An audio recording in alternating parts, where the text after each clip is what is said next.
Today on TVC News, Cheek and DiPietro speak to students about diversity issues on campus. UT alumni Scott Kelly returns from space. And Super Tuesday final votes are cast. All that and more coming up. Welcome to another episode of TVC News. I'm Kayla Grainer. And I'm Sam Robinson. The I-House held an international dance competition for students last week. TVC reporter Kirby Harville was there to check it out. Thanks, Sam. Last Friday, I attended the UT International Dance Competition held in the Cox Auditorium. This competition highlighted several different cultures right here on campus. The International House hosted its annual International Dance Competition this past Friday. 7 groups representing India, Japan, America, Saudi Arabia, Philippines, Russia, and South Korea took to the stage for a night of friendly competition. The groups consisted of both international and national students looking to promote multiculturalism on UT's campus. So the International House sponsors this every year. We've been doing it for, this is our 4th year now, and we mainly do it to give international students an opportunity to show a little bit of their culture to the campus here. Even though everyone put on a great performance, 2 of the dance teams came out on top. Winning second place, the group V-Corps performed a traditional Russian dance to traditional style music.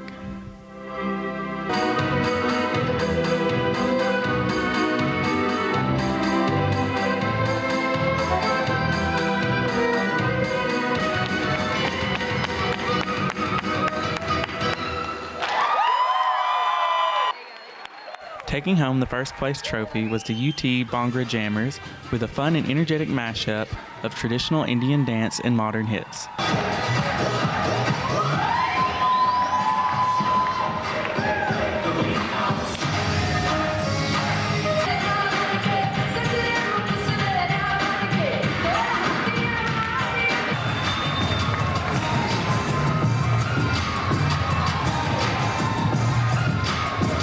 Thanks to the International Dance Competition, multiple cultures are brought together and celebrated right here on UT's campus.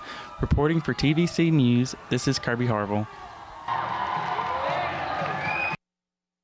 more information on events put on by the I-House, you can visit their website at ihouse.utk.edu.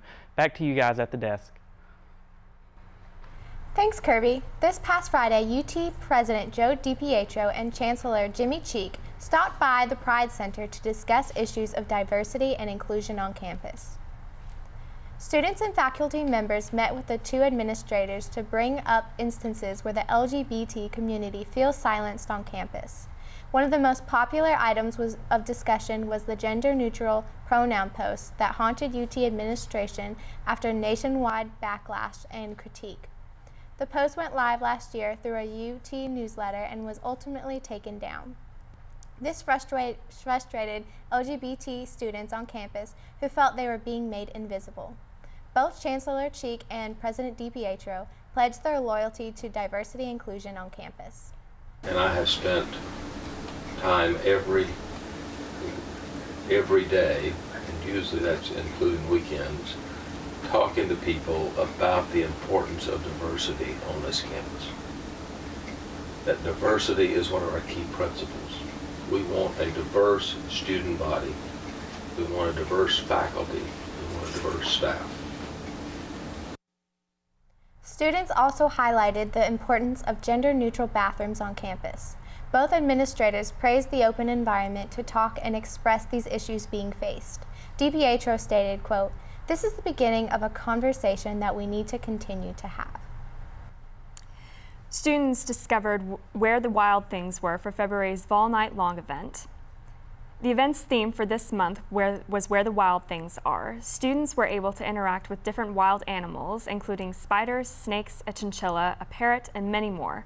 This month's event also announced the lineup for Volapalooza 2016.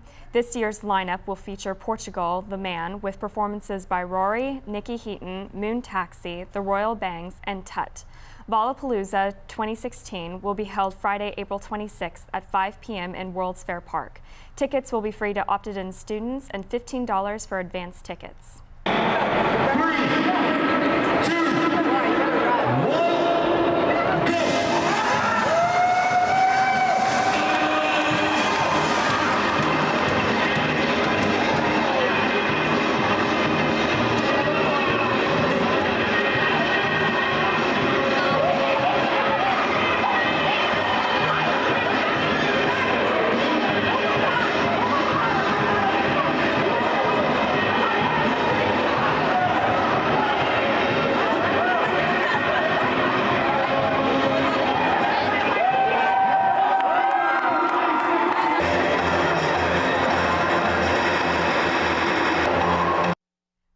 information on tickets, visit knoxvilletickets.com. To round out Black History Month, the Center for Children's and Youth Adult Literature held its second annual African American Read-In in Hodges Library this past Friday.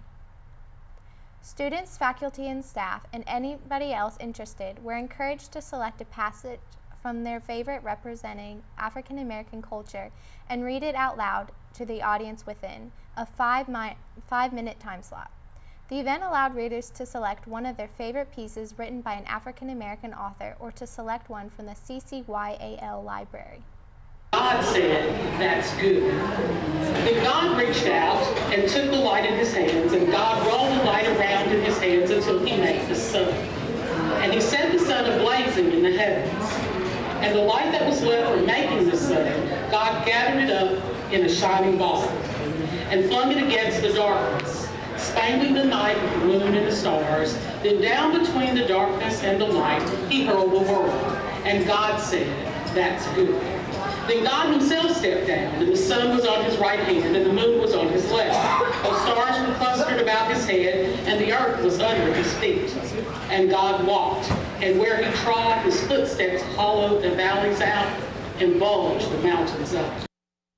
For more information on events like this throughout the CCYAL, you can contact the director, Susan Groenke, at sgroenke@utk.edu. Last night at the Cox Auditorium, students competed in the 15 Minutes of Fame talent show. The 15-minute talent show is part of the Culture Week at UT and encourages students to learn more about the different cultures in the world and on our campus. Participants include those who were taking a foreign language class and involved in classes from France, Russia, Italy, Germany, Arabia, and more. Talents include dancing, singing, poems, plays, and even some Italian rapping. Winners of the event received a large gift basket and a look-alike Oscar award. Spectators received raffle tickets, which were drawn for cool prizes from around the world. Coming up after the break, we have Elena Emery in the studio with your weekly sports update. And we'll take a look at what we can expect for this week's forecast with Cameron Roulette. Stay tuned. The fascinating thing about the brain is that it's largely unknown. You really have to go to the lab to gain practical experience and to discover the unknown yourself. Being the first person in the world to know something about the brain, that's when it gets really exciting. All right, but we're only buying what you can wear out.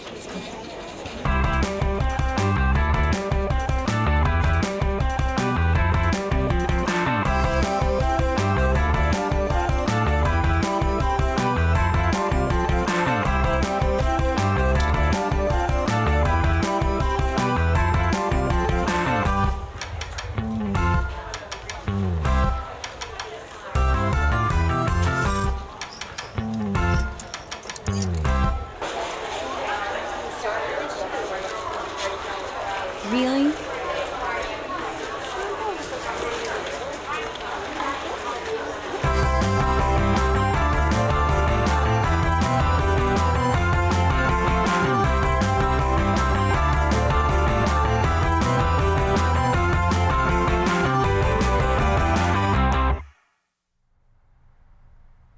The class is called Campaigns. We take everything we've learned so far in PR and put it all together. The client is Autism Breakthrough of Knoxville. Having the experience of pitching to a real-life client is great knowledge to have going into real life. Welcome back. We've got TVC's Cameron Rowlett in the studio with your weekly weather forecast. Cameron, what can we expect for this week? Hello, my fellow volunteers. You can look forward to an overall great week of weather here in Knoxville. Wednesday is looking partly cloudy with a high of 46 and a low of 32. But don't get too comfortable in the sun because Thursday there's an 80% chance of rain in the afternoon with a high of 48 to round out the day. But there's hope, guys, because the weekend is looking great with lots of sun and temperatures ranging between the mid to high 50s. So go out and eat new, have a picnic on the river, or just get out and be active in Knoxville. The start of the week is bringing more sun and temperatures in the high 60s to low 70s, which means get out, go to class, and finish the week before spring break strong.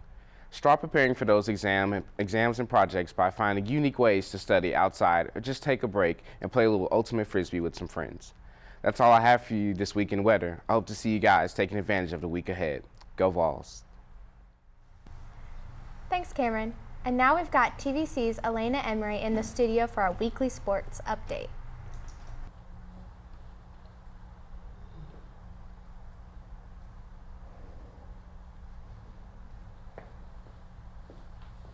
Thanks, Kayla. As basketball is heading into their final week of the regular season, the men's team heads to Nashville to face in-state rival Vanderbilt. The Commodores are 10-6 in the SEC, while the Vols are 6-10. This is an important game for Tennessee as they prepare for the SEC tournament coming off Saturday's home loss against Arkansas.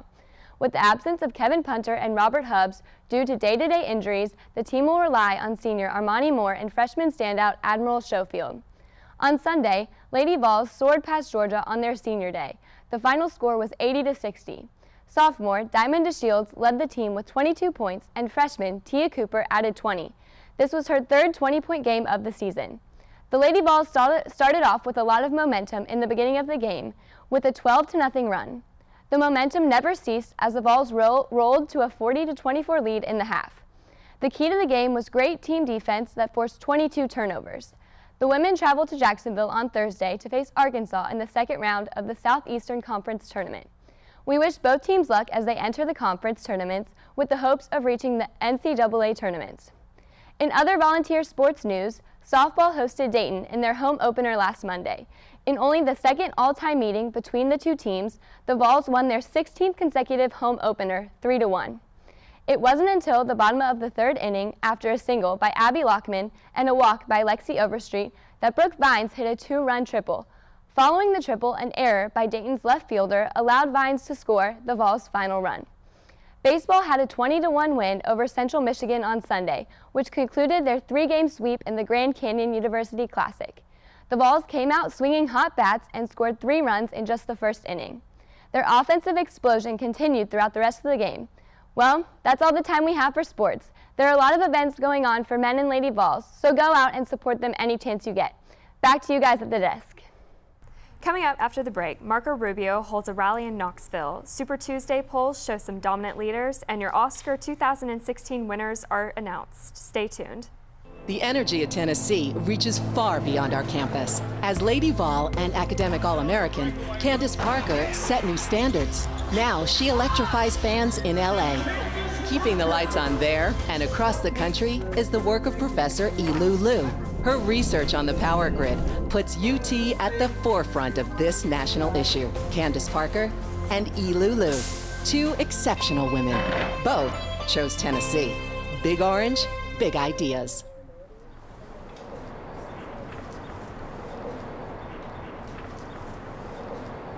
Oh, shoot. It's Friday.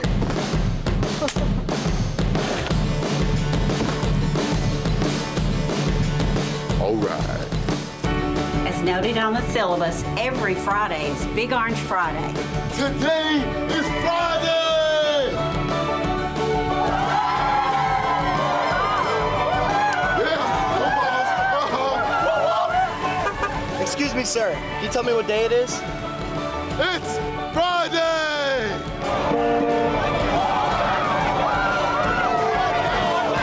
If you're a Tennessee Vol, every Friday is Big Orange Friday.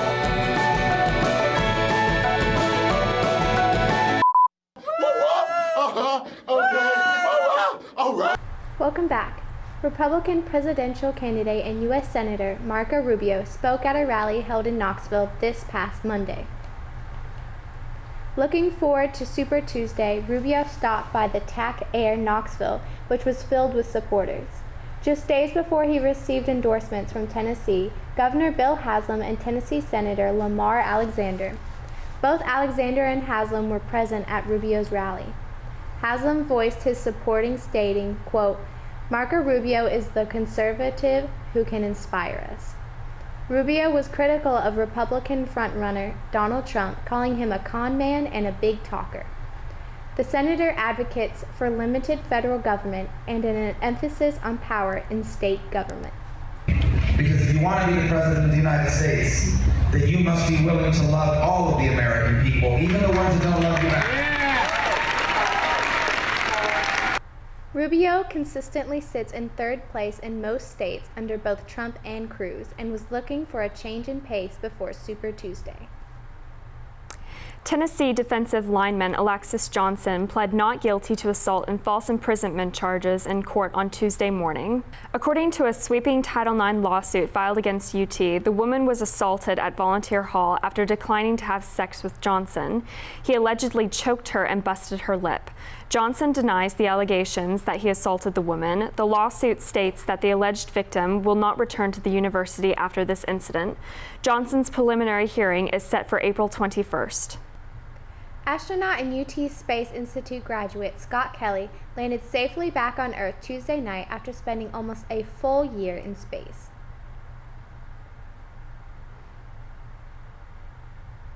Kelly introduced the change in command with a new group of astronauts prior to his departure. Kelly now holds the record for 340 consecutive days in space. Counting his last 3 trips, Kelly has spent a total of 520 days in orbit. He landed in a Soyuz capsule on Tuesday night in Kazakhstan and will return to Houston on Wednesday. Kelly stayed busy while in space, doing experiments, spacewalks, and studying the impact living in space for a year had on his body. Kelly is the first American to spend a year in orbit. Welcome home, Mr. Kelly. With Super Tuesday polling wrapped up, both Donald Trump and Hillary Clinton came out with the most delegates. For the Republican primary, Donald Trump secured 7 states, including Tennessee. Ted Cruz won in 3 states, including his home state of Texas. Marco Rubio won in Minnesota. Trump even further secured his front-runner status in the party. For the Democratic primary, Hillary Clinton also won big in 7 states, including Tennessee. Bernie Sanders secured 4 states, including Vermont, where he is a senator. These Super Tuesday's win lead Clinton and Trump one step closer to nomination, but the other candidates continue to fight for their party's vote.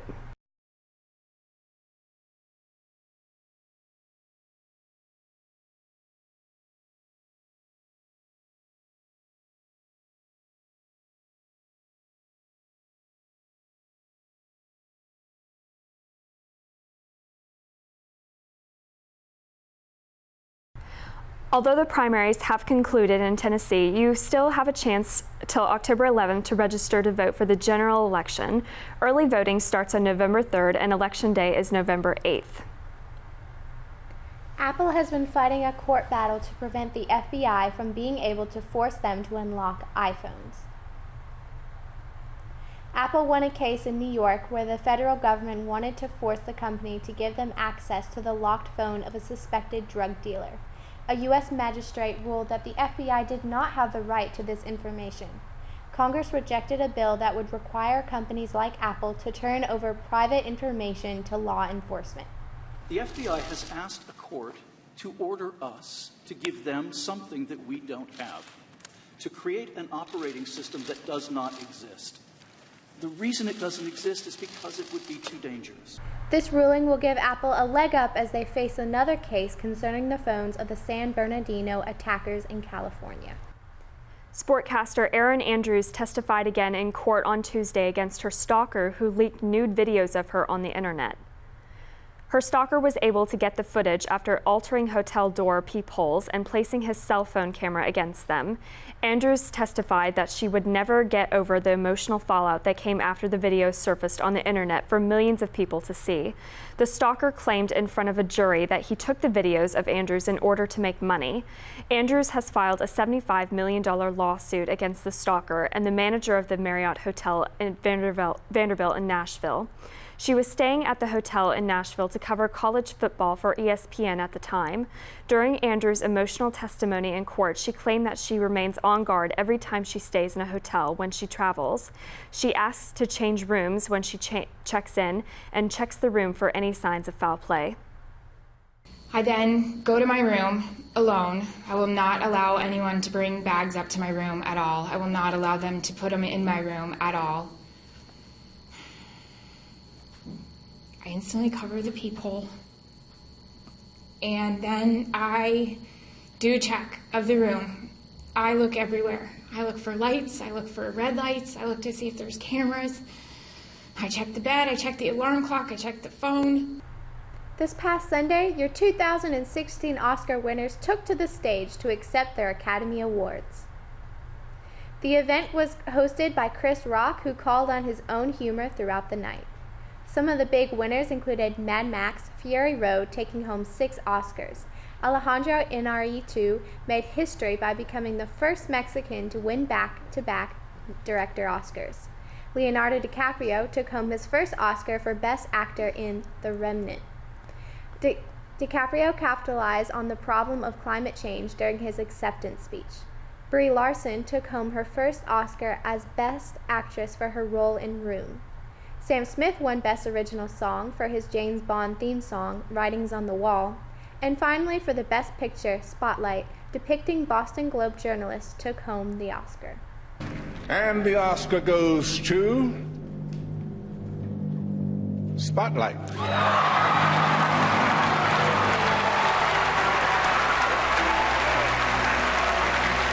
Spotlight has 6 Oscar nominations this year. To find the full list of nominees and winners from the Oscars 2016, you can check out their website, oscar.go.com. Comedian Cat Williams was arrested on Monday in Gainesville, Georgia on a battery charge. Williams allegedly got in a fight with an employee at a swimming pool supply store where he threw a pair of goggles at the employee and punched him. The cause of the argument remains unclear. Police responded to the incident around 11:30 in the morning, and he was booked into the Hall County Jail around 1:30 in the afternoon. He now faces a misdemeanor battery charge and was being held on a $5,000 bond. The Central Program Council will round out Culture Week with 3 more events. On Thursday, there will be a Student Association showcase in Hodges Library from 11:15 a.m. to 1:55 p.m. The day will end with a food tasting and competition in the International House at 6:30 p.m. The final event of the Culture Week will be a Culture Through Clothes fashion show this Friday in the A&B Cox Auditorium at 7 p.m. For more information on the final Culture Week events, visit go.utk.edu. The Women's Coordinating Council will hold its Women's Empowerment Summit this Saturday in the Haslam Business Building. The event plans to educate attendees through various workshops about feminism, sexuality, religion, etc. The summit will also have a special keynote speakers Knoxville Mayor Madeline Rojero and Dean of Students Melissa Shivers. To sign up for the event, visit Vol link on go.utk.edu. Registration will continue through Wednesday the 2nd. As students head out of town to enjoy their spring break, the Center for Health Education and Wellness will host Safe Spring Break on Monday. The event will promote healthy decision-making during spring break. Topics will include safe sex, healthy drinking, and being an active bystander. It will be held on the HSS lawn from 11 to 3. Food and free tanks will be provided. Well, I don't know about you, but that fashion show sounds fantastic. I know, there's a lot of great cultural stuff happening this week. There really is, and the meeting about feminism in the business building sounds great too. Yeah, there's just a lot of great stuff happening at UT. Well, that's going to do it for today's show. I'm Sam Robinson. And I'm Kayla Grainer. Have a great week, UT.